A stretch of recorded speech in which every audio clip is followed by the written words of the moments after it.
Capítulo 11. O Espelho das Ilusões. Lisandra e Kai foram primeiro ao encontro de Onirium. O castelo noturno, uma imensa estrutura flutuante feita de mármore negro, vidro cintilante e pilares que pareciam se dissolver nas nuvens. Estava estranhamente silencioso. O salão de entrada, amplo, com vitrais que refletiam constelações em movimento pelo chão polido, estava vazio. Nem sinal de Onirium. O salão onde estavam era vasto, com colunas de obsidiana entrelaçadas por veios de luz azulada. Tapeçarias arcanas pendiam das paredes altas, mostrando batalhas esquecidas e criaturas celestiais. No centro, um trono feito de poeira cósmica cintilava suavemente, flutuando a alguns centímetros do chão. O teto era transparente, revelando o céu estrelado de um reino além do tempo, onde corpos celestes giravam em harmonia silenciosa. Você não acha melhor irmos cuidar dos ferimentos e depois passar no museu para verificar se a espada está realmente lá? Sugeriu Kai olhando o visor do celular, que marcava 20 minutos de espera. Deixa que depois eu relato tudo a Onirium. Cansada, Lisandra olhou em volta, respirando fundo, e sem cerimônia caminhou até o trono de Onirium, a única cadeira disponível no ambiente. O trono feito de poeira cósmica cintilava suavemente. A aura que ele emanava era forte e pulsante, mas Liz não parecia se importar. Sentou-se, ajeitando-se confortavelmente, cruzou as pernas e abriu o jogo no celular. Parece que ele vai demorar, comentou distraída. Quer sentar aqui comigo? Perguntou, sem nem levantar os olhos da tela. Kai arqueou as sobrancelhas, pego totalmente de surpresa. Ele poderia muito bem recusar, fingir formalidade, ser educado. Mas, sinceramente, quando teria outra oportunidade de estar tão próximo dela assim? Olhou para o trono, depois para ela, e percebeu que, embora não fosse apertado, não caberia os dois lado a lado.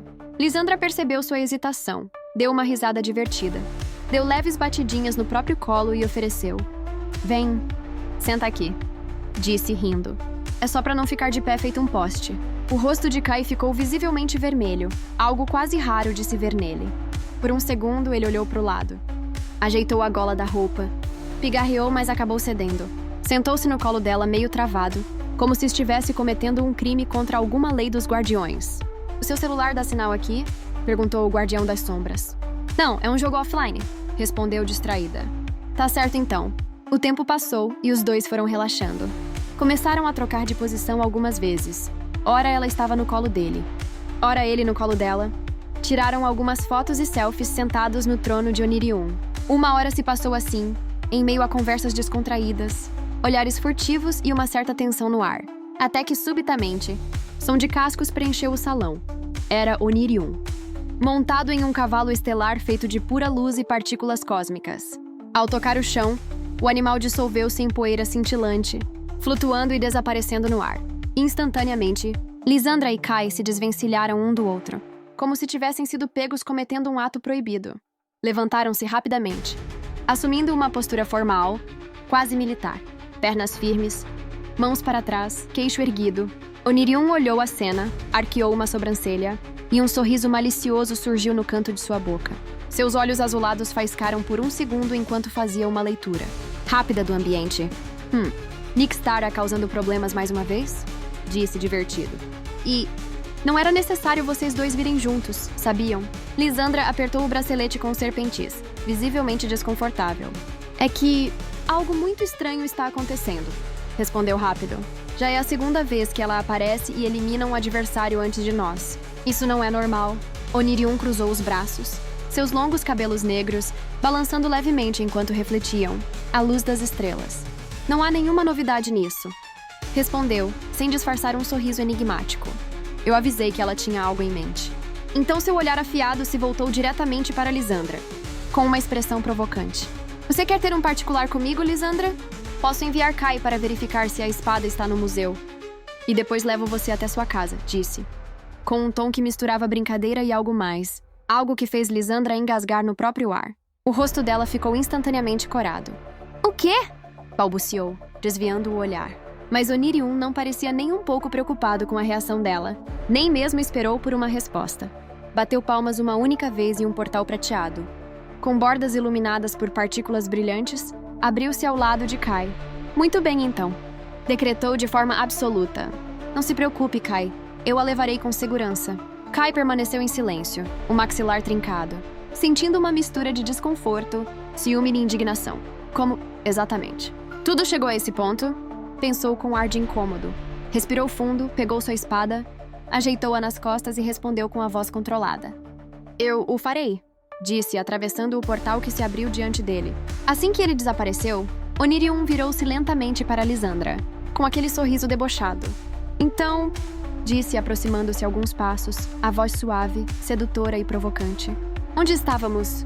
Vendo que ela não iria responder, ele começou a falar de forma mansa e controlada. Porém, na verdade, ele estava sendo bem intimidador. É muita audácia da sua parte ficar se exibindo com seu amiguinho. Nos meus domínios, não acha? A voz de Onirium soou baixa, porém carregada de uma autoridade cortante, envolta em um tom provocante que reverberava pelo salão. Ele deu 2 passos firmes à frente, segurou o pulso de Lisandra com uma mão forte, porém precisa, e a puxou bruscamente para si. Seus olhos azulados faiscavam, a observando com desdém.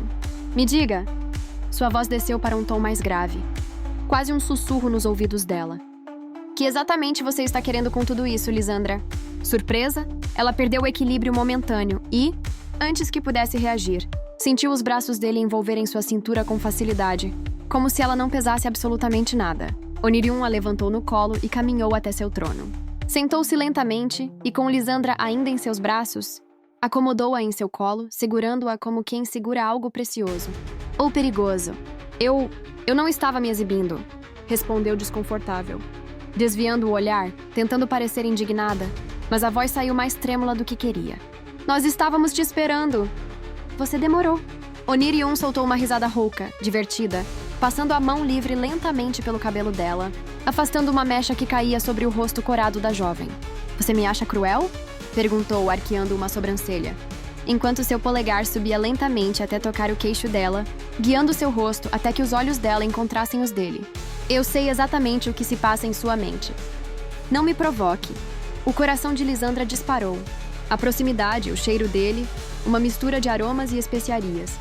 O calor que emanava do corpo de Onirium, tudo aquilo parecia deixá-la sem defesas. Sem pensar, tomada por um impulso incontrolável, segurou o rosto dele com as 2 mãos e o beijou. Por um segundo, Onirium não reagiu. Depois, seus lábios corresponderam, suaves, firmes, deixando-a à vontade para fazer o que tinha em mente. Contudo, ele não a tocou além do necessário, permanecendo imóvel, deixando que ela conduzisse o momento. O beijo durou alguns minutos, intensos e silenciosos, onde o mundo pareceu sumir, restando apenas o calor que os envolvia. Quando ela enfim se afastou, ofegante, os olhos de Onirium brilhavam como ouro líquido. Um sorriso inclinado surgiu no canto dos lábios dele. Satisfeita? Perguntou, com aquela voz que parecia embriagar qualquer vontade. Lisandra estava com o rosto tão corado que parecia ter saído de uma batalha contra o próprio fogo. Mas para sua própria surpresa e talvez choque, ao invés de se afastar, ela tentou beijá-lo de novo, puxando-o com mais desejo, como se quisesse apagar a distância que ele insistia em manter. Porém, desta vez, Onirium segurou-a pelo queixo com uma das mãos, impedindo-a gentil, porém firmemente. Seus olhos agora estavam mais sérios, mais densos. Não brinque com fogo, Lisandra, advertiu em tom grave. Por um momento, o silêncio se instalou, carregado de tensão elétrica, até que ele sorriu de forma mais leve, afetuosa, desfazendo aquele clima pesado. Vamos comer, disse com naturalidade, como se nada tivesse acontecido. Soltou o queixo dela, estendeu a mão para ajudá-la a descer de seu colo, e ao segurá-la, passou os dedos de forma sutil pelas feridas que ela tinha. Uma luz dourada brilhou e, instantaneamente, todos os cortes, hematomas e arranhões sumiram como se nunca tivessem existido. Você... Lisandra começou, sem saber se queria agradecer ou reclamar. Não precisa agradecer, respondeu, piscando um dos olhos com charme. Eu cuido bem dos meus guardiões, disse, deslizando levemente os dedos nas costas da mão dela, só para vê-la corar de novo. Os dois começaram a caminhar lado a lado pelos corredores do castelo. As paredes eram translúcidas, revelando visões do cosmos, planetas, estrelas, tempestades de meteoros e auroras, que se moviam lentamente, como se todo o universo os observasse. Você vai continuar me ignorando como sempre depois de hoje? Lisandra perguntou cruzando os braços, mas sorrindo de canto, tentando disfarçar o próprio nervosismo. Eu? Onirium arqueou uma sobrancelha, fingindo inocência. Tudo o que faço é pelo seu bem, não me interprete mal. Ele sorriu com aquele ar misterioso que ela conhecia. Contudo, tiveram uma conversa e jantar agradáveis, o que deixou o coração de Lisandra tranquilo. Tudo que ela queria era que as coisas ficassem bem entre os dois. Roberta estava radiante quando lançou o convite durante o intervalo da aula. Meninas, que tal passarmos o próximo final de semana na chácara da minha avó, lá em Gravatá? Disse segurando um sorriso animado. Ela havia se mudado recentemente para Recife, depois que seu pai fora transferido por conta do trabalho. Além disso, Roberta queria aproveitar as melhores oportunidades de ensino na capital, já que seus planos incluíam ingressar na faculdade assim que concluísse o ensino médio. Mas apesar de gostar da cidade grande, sentia falta da tranquilidade e dos ares frescos do interior. Sério? Eu topo! Respondeu Júlia, ajeitando o cabelo com empolgação. Claro! Nossa, faz tempo que não vou pra Gravatá. Aquele clima de serra é tudo, completou Lisandra sorrindo. Ficou decidido. Partiriam na sexta-feira, à tarde, e retornariam na segunda de manhã. Tudo parecia perfeito, até que surgiu o primeiro obstáculo. Lisandra, como de costume, consultou sua mãe, na esperança de que pudessem acompanhá-la. No entanto, a mãe explicou que teria que trabalhar e o irmão tinha que ir para a escola logo cedo. Júlia, por sua vez, foi liberada.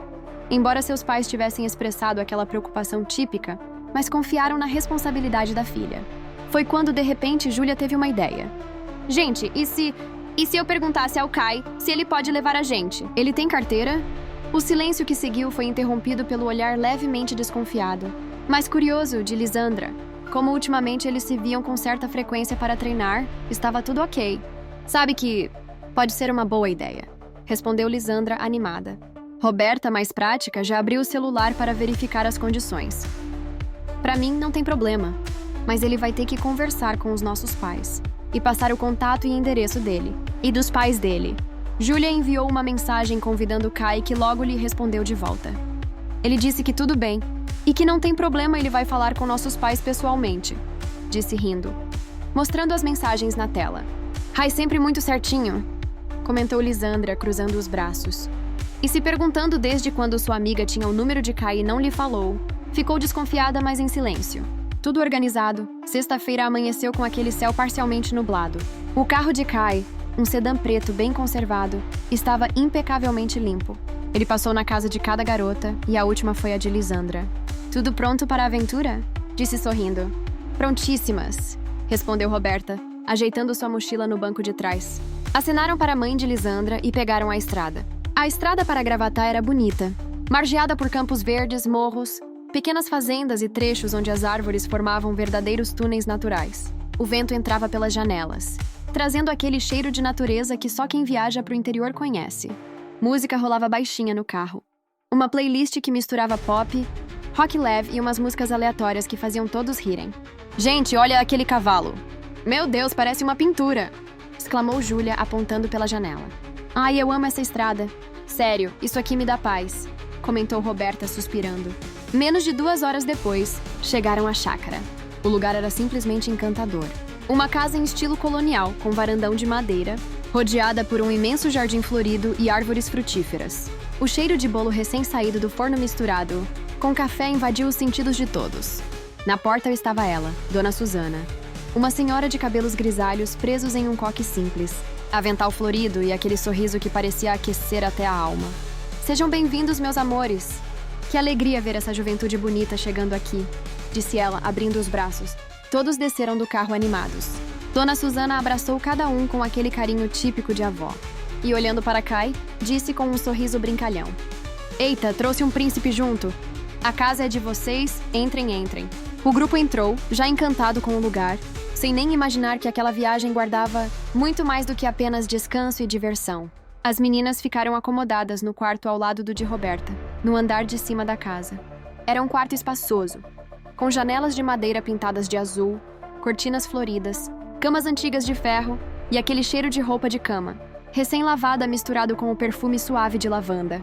A parede exibia quadros antigos da família, e no criado mudo havia um abajur de cúpula rendada, que dava ao ambiente uma luz acolhedora. Kai, por sua vez, ficou no quarto de hóspedes no andar de baixo, perto da sala. Dona Susana, apesar de muito gentil e amorosa, era uma senhora bastante conservadora. Desde o início deixou claro, com aquele tom doce, porém firme. Aqui, cada um no seu quadrado, vice? Casa de avó tem regras, disse sorrindo, mas com aquele olhar que não deixava espaço para discussão. Chegaram já no entardecer, e não houve tempo para muita coisa além de tomarem banho. jantar e, claro, colocarem a conversa em dia. A mesa do jantar era farta. Carne de sol acebolada, macaxeira na manteiga, arroz, feijão tropeiro e um bolo de milho que já estava reservado para o café da manhã, mas que ninguém resistiu em provar um pedaço. Logo após o jantar, o som de passos pesados e uma voz grave anunciaram a chegada de Carlos, o avô de Roberta.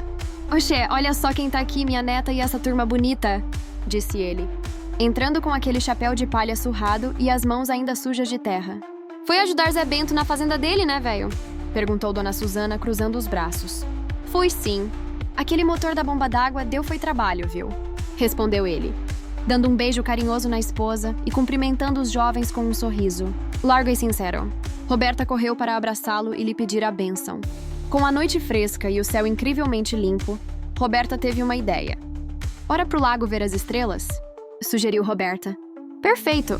Tá uma noite linda", respondeu Júlia, já puxando uma blusa leve, pois a temperatura começava a cair.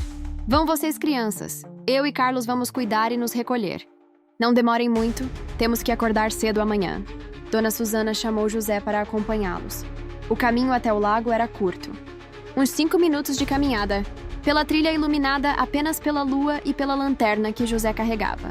O som dos grilos e cigarras preenchia o silêncio da noite, enquanto o cheiro da mata úmida e da terra fresca invadia os sentidos.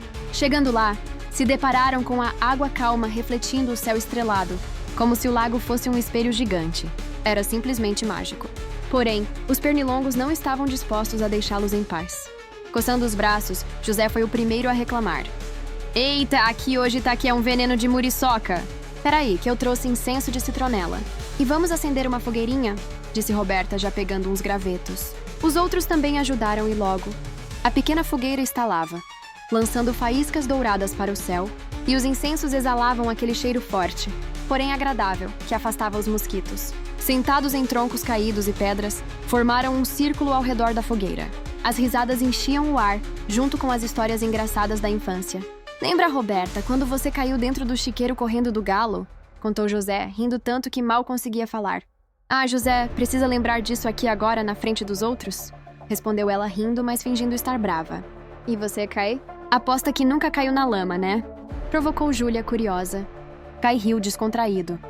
"Nunca, mas nunca se sabe o dia de amanhã." Ele riu. Estavam tão imersos nas conversas que quase não perceberam o som de uma moto se aproximando, roncando alto pela trilha de terra. Logo, uma moto velha, barulhenta e soltando fumaça, apareceu iluminada apenas pelo farol amarelado. "Olha quem resolveu dar as caras", murmurou José, cruzando os braços. Descendo da moto meio cambaleando, surgiu Eusébio. Bonito, alto, cabelos bagunçados e barba rala. Vestia uma camisa xadrez aberta no peito, calça surrada e botinas cheias de barro. Estava perfumado. "Olá, Roberta. Fiquei sabendo que tinha voltado e vim te ver", disse, tentando soar descontraído, mas seus olhos não desgrudavam de Kai. Se aproximou dando um abraço em Roberta, que sorriu, sem esconder um leve desconforto. Seu olhar recaiu sobre todos que ali estavam, e pousou os olhos sobre as garotas de forma persistente. "Obrigada pela visita." Ela deu um sorriso sem graça. "Fazia tempo, e vejo que tá bem, acompanhada." Lançou, olhando de canto para Kai, que apenas ergueu uma sobrancelha, mantendo a postura calma, mas alerta. O clima ficou meio estranho por alguns segundos, até que José interviu. "Homem, largue mão de besteira, sente aí. Daqui a pouco vamos nos recolher." Eusébio sorriu de forma forçada e recusou o convite. "Bom, vou nessa. Só passei para dar um oi", disse, subindo novamente na moto, que respondeu com um ronco estridente antes de sumir pela trilha. "Ele é seu namorado ou seu ex?" perguntou Júlia, curiosa. "Éramos amigos até que algumas coisas deram errado." "Entendo", ela respondeu arrependida. "Muito bom esse lugar", Lisandra comentou, mudando de assunto. Depois disso, o grupo se dispersou. O vento frio começou a soprar mais forte, e todos decidiram que era hora de recolher. Risos, despedidas e logo a casa estava em silêncio. Cada um no seu devido lugar, debaixo das cobertas, ouvindo apenas o som do vento batendo nas janelas e o canto distante de um grilo teimoso. O dia amanheceu frio, com o céu encoberto por nuvens cinzentas, e aquele cheiro gostoso de terra, molhada pairando no ar. Logo cedo, o som dos galos e dos pássaros preenchia o ambiente, acompanhado do farfalhar das árvores balançando com o vento. Dona Susana, com seu avental florido e aquele olhar carinhoso, acordou os jovens bem cedo, mas, conhecendo o ritmo da juventude, pegou leve. Nada de moleza, mas também não vou matar vocês de trabalhar. Cada um com uma tarefinha e tá bom demais, disse ela sorrindo enquanto ajeitava o coque. Lisandra ficou encarregada de lavar a louça do café, Roberta de varrer o terreiro. E Júlia ajudou a limpar e organizar a sala e os quartos. Já Kai, com aquela disposição de quem gosta de desafios, se ofereceu para ajudar no curral. Tirou leite, alimentou os cavalos e ajudou a carregar algumas sacas de ração. Um menino bom, viu? Assim que é bom. Esse presta, comentou Carlos ajeitando o chapéu, observando Kai de longe, enquanto tomava café na varanda. Com tudo feito, o restante dos afazeres ficou por conta dos funcionários da chácara. O clima ficou leve, e o resto da manhã seguiu tranquilo, entre conversas, risadas e aquele cheiro maravilhoso de bolo de macaxeira saindo do forno. Por volta das 11, enquanto as meninas organizavam algumas caixas na varanda, Dona Susana surgiu enxugando as mãos no avental. Lisandra, minha filha, faz um favorzinho pra mim? Leva essas caixas pro sótão. Guarda lá naquele canto do lado da janela, tá? Ah, claro, Dona Susana. Pode deixar comigo, respondeu ela sorrindo, pegando as caixas. O acesso ao sótão era feito por uma escada de madeira que rangia a cada passo, como se reclamasse dos anos de uso. Ao empurrar a portinha, o cheiro de madeira velha e objetos guardados há décadas invadiu seu nariz. O lugar era iluminado apenas pela luz suave que atravessava as frestas das tábuas e por uma pequena janela lateral, onde a poeira dançava no feixe de luz, criando um cenário quase mágico, ou assustador. Foi então que, ao olhar para o fundo do sótão, Lisandra percebeu. Encostada na parede, coberta por um pano de veludo vinho, havia uma penteadeira antiga, o espelho retangular L, com moldura dourada, toda trabalhada em desenhos de folhas e pequenos símbolos que pareciam quase rúnicas. Um arrepio percorreu sua espinha. Deixou as caixas de lado e, movida por uma curiosidade quase involuntária, se aproximou. Com cuidado, puxou o pano e revelou o espelho. Seu próprio reflexo a encarou. Mas havia algo de errado. O ambiente pareceu ficar mais silencioso. Sua visão ficou levemente turva nas bordas, como se o mundo fora daquele espelho estivesse se apagando. Uma sensação estranha tomou conta de seu corpo. Uma mistura de frio na barriga, ansiedade e atração. Ela fixou os olhos nos próprios, e sem perceber, sua mente começou a divagar. Imagens começaram a surgir em sua mente. Seus sonhos, seus desejos, as coisas que tanto queria conquistar. O palco onde imaginava cantar, viagens para lugares distantes, vitórias, amores. Tudo parecia tão real que, por um instante, ela se esqueceu de onde estava. Mas, de repente, uma imagem se destacou no fundo do espelho. Onirium. Ele estava lá, imóvel, de olhos fixos nos dela, como se também a observasse do outro lado. Seu olhar era intenso, misterioso, e havia algo nele que misturava perigo e fascínio. Lisandra piscou, respirou fundo e, nesse exato momento... Lisandra! Menina, tá demorando demais, o que foi? A voz de Dona Susana, vinda lá de baixo, quebrou o transe. Ela se assustou, deu um passo para trás, quase tropeçando em uma caixa. Puxou rapidamente o pano e cobriu o espelho, como se quisesse esconder não apenas o objeto, mas também a sensação que ficou gravada em sua pele. Já vou, Dona Susana! Respondeu, forçando a voz para soar natural. Mas seu coração batia descompassado,